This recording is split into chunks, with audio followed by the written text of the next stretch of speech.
Bonjour et bienvenue sur KTV, sur les réseaux sociaux pour suivre ce temps de parole. On va parler économie avec notre invité ce matin, Hakim Noureddine. Bonjour. Bonjour Coisy, bonjour Mayotte. Comment ça va?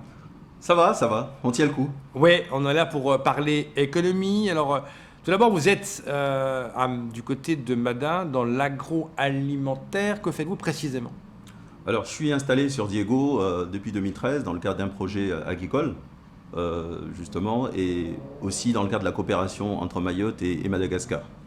Justement, cette coopération, vous êtes là justement pour essayer d'expliquer cette coopération entre Mada et Mayotte, pas évidente, et surtout le problème avec la Covid, ça n'a pas arrangé les choses. Oui, effectivement, on a eu une année, je dirais une année 2020 qui sera une année complètement morte, et puis on n'est pas sorti de l'auberge parce qu'on ne sait pas encore aujourd'hui combien de temps cette pandémie va affecter nos territoires. Donc c'est très compliqué pour nous en tant qu'agriculteurs de l'autre côté, sachant que l'objectif premier, c'est de faire en sorte d'utiliser les possibilités données par Madagascar, qui est aujourd'hui un des greniers alimentaires de la région et du monde. Donc l'objectif à terme, c'est d'arriver à importer des matières premières, les transformer à Mayotte et répondre aux besoins du marché local mahorais, mais aussi l'international. Donc on y travaille depuis 2013 et le Covid aujourd'hui vient vraiment compliquer les choses parce que la mise en place très active, je dirais, et institutionnelle de Mayotte à Madagascar a commencé, je dirais, pour moi. Les choses commencent vraiment en 2019 avec l'installation d'un bureau du département dans les locaux de l'ambassade de France à Tananarive. Donc on commence à peine à mettre en place un cadre qui nous permet de rebondir et de porter de vrais projets. Et même pas un an après l'installation de ce bureau, on se retrouve complètement impacté par cette crise. Donc c'est très compliqué, je vous dis. Oui, tout a été freiné par la Covid. Comment on peut redémarrer la machine?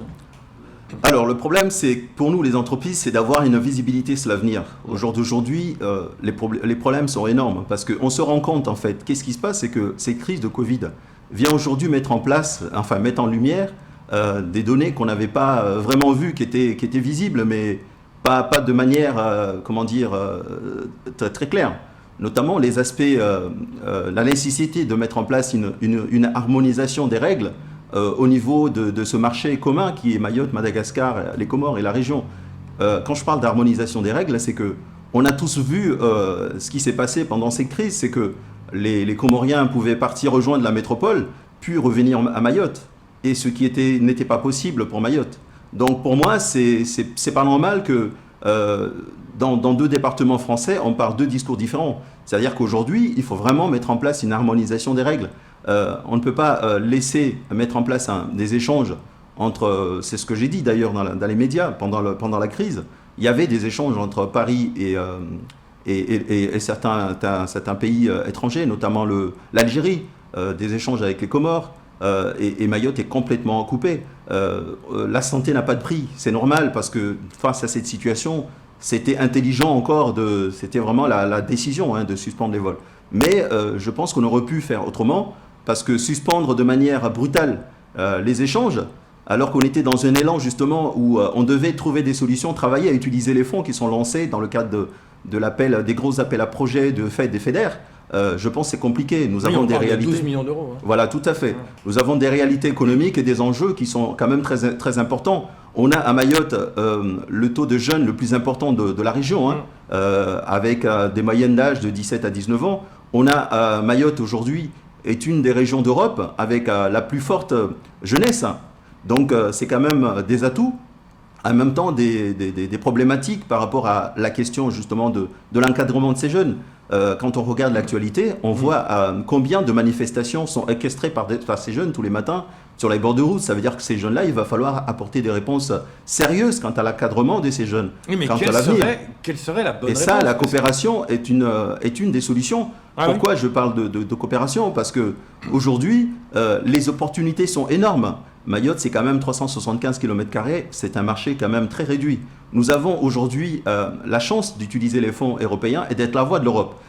Dans ces appels à projets qui sont lancés, il y a un volet très important de financement qui est destiné justement à une adaptabilité justement des règles européennes au niveau des échanges ici. Comment est-ce que nous, on peut mettre en place dans ces territoires une normalisation des échanges pour que les produits que les Mahorais vont justement récupérer dans ces régions puissent être importés facilement à Mayotte et ailleurs. Donc c'est aussi notre rôle en tant que Européens. Et cette voie de Mayotte aujourd'hui, je suis surpris de voir qu'il n'y a pas autant de ça des Mahorais qui partent vers ces enjeux et ces défis de la coopération régionale, alors qu'il y a beaucoup d'argent, beaucoup de fonds qui sont mis en place, et nous avons cette responsabilité de créer de l'emploi, de créer de l'activité dans la région, et nous avons les moyens.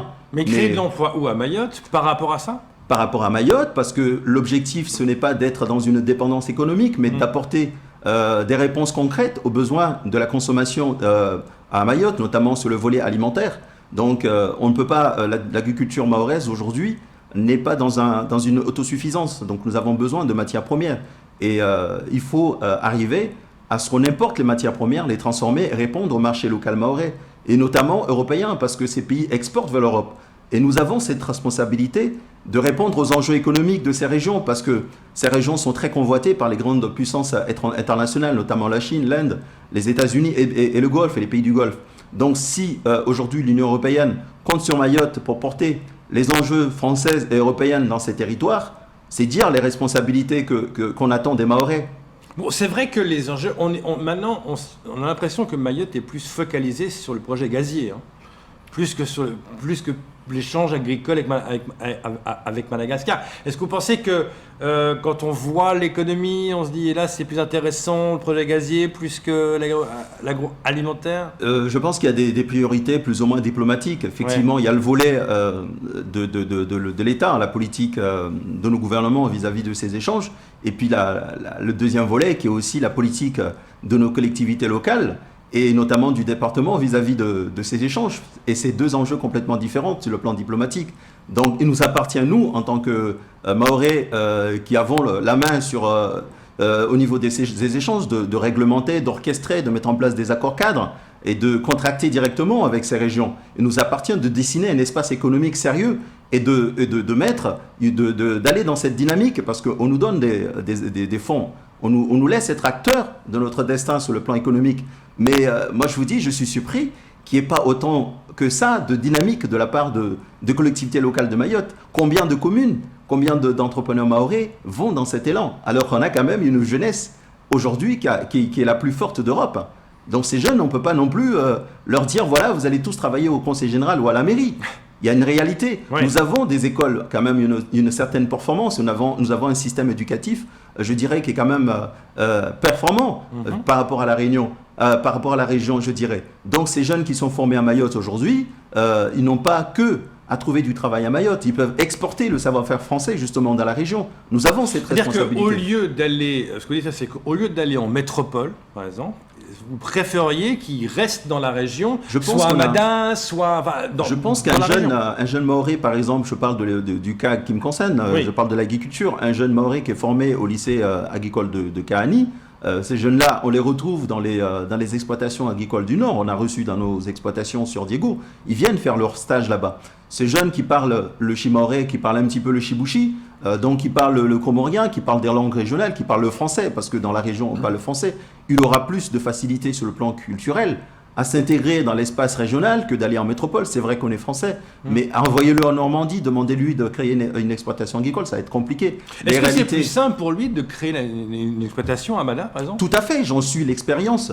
Je dirais que l'un des objectifs sur lesquels je travaille depuis 2013, c'est justement d'apporter, d'être un petit peu le projet pilote par rapport à ces échanges et d'être ouvert vis-à-vis de nos collectivités locales, notamment du département et aussi des services de l'État, ce que je suis en train de faire maintenant, pour leur donner les éléments de langage, des réalités de l'autre côté, pour pouvoir dessiner justement des échanges et un partenariat et une coopération qui soit beaucoup plus réaliste et adaptée aux réalités de deux côtés. Parce que, n'oublions pas, c'est une coopération qui doit être gagnant-gagnant. Oui, alors maintenant il y a la reprise des vols qui va être progressive. sur Mada, mais on sait qu'il y a des difficultés. Par exemple, un truc tout bête, les tests. Hein. Oui, parce que d'un côté, on n'a pas besoin, de l'autre, il les demande. C'est compliqué. C'est pour ça que je parlais d'une nécessité d'harmonisation des règles. On a la question sanitaire. Aujourd'hui, quand vous allez dans ces régions, on ne sait même pas. Là, il y a une reprise des vols qui se fait le 1er octobre. Ouais. On ne sait même pas dans quel contexte on va faire les tests et comment est-ce qu'on va partir.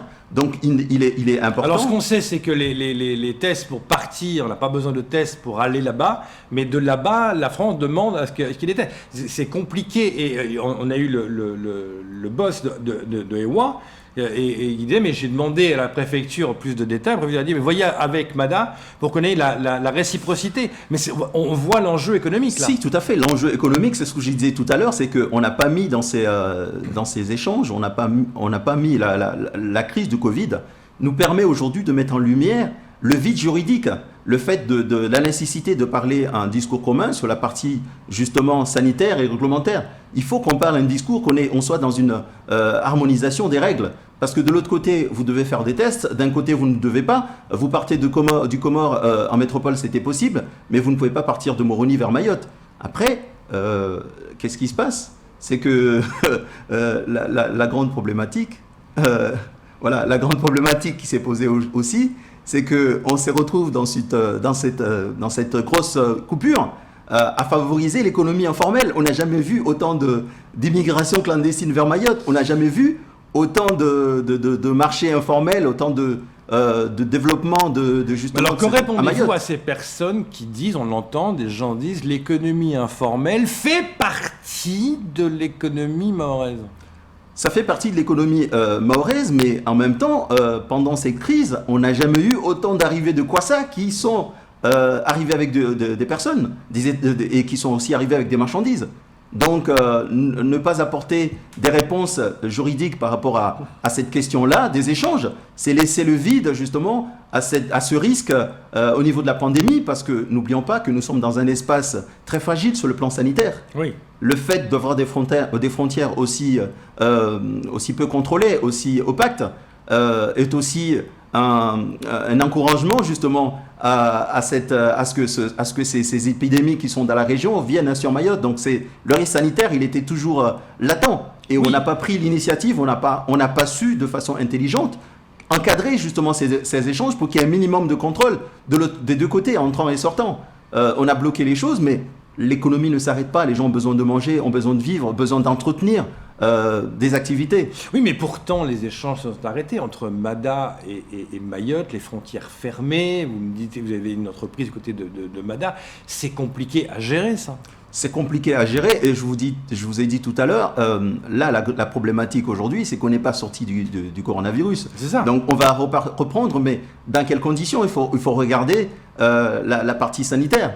Comment est-ce que moi, je vais partir à Madagascar et dans quel contexte je vais travailler et comment je vais pouvoir exporter mes produits? Donc, la partie réglementaire purement institutionnelle, aujourd'hui, elle est très importante. Nous devons parler un langage commun et travailler justement une harmonisation de tout ça. Et ça fait partie des volets qui sont financés dans le cadre des fonds FED et FEDER, justement, mettre en place dans ces territoires des instances qui puissent travailler à l'adaptabilité sur le plan réglementaire, justement, des biens et services qui reviennent vers nos territoires. Et je vous dis, l'élan qui a été lancé en 2019 a été effréné. Donc oui. Aujourd'hui, c'est très compliqué. Donc à mon avis, l'urgence est dans ce sens-là. Il faut aujourd'hui parler un langage commun. Qu'est-ce qu'on fait? On est dans une crise. Mais au niveau sanitaire, nous avons des réalités, les gens continuent à arriver en Kwassa. Mais il n'y a pas le même problème. C'est ce qu'on disait aussi par rapport à la gestion de la crise, c'est qu'aujourd'hui, Madagascar est beaucoup plus touché que Mayotte par rapport à la Covid. Effectivement, il semblerait, d'après les chiffres. Il semblerait qu'il soit plus touché, mais je vous dis, on a quand même l'affluence des Kwassa qui arrive, l'actualité nous le dit tous les jours. Donc qu'est-ce qu'on fait? Est-ce qu'on laisse ces gens arriver? On ne sait pas dans quelle situation au niveau de la santé sont ces gens-là. Est-ce qu'on laisse comme ça ou est-ce qu'on prend l'initiative de reprendre les échanges et de s'asseoir autour d'une table et trouver des solutions qui soient, plus sérieuses pour essayer d'organiser justement ces flux migratoires? Et pourtant, ils ont fait les accords cadres. C'est toujours le même problème récurrent. On parle toujours d'arrivée de Kwassa, etc. On parle toujours de ça alors qu'il y a les accords cadres qui sont liés. Il y a le plan Chicandrin, quand même des choses qui sont mises en place pour freiner tout cela. C'est ce que je vous disais tout à l'heure. Il y a deux politiques. Il y a la politique du gouvernement, justement, de notre gouvernement, mais il y a aussi la politique locale de nos collectivités locales. D'un côté, vous avez le gouvernement sur le plan diplomatique qui suit son travail, mais d'un côté, vous avez aussi la responsabilité de notre département et de nos collectivités locales.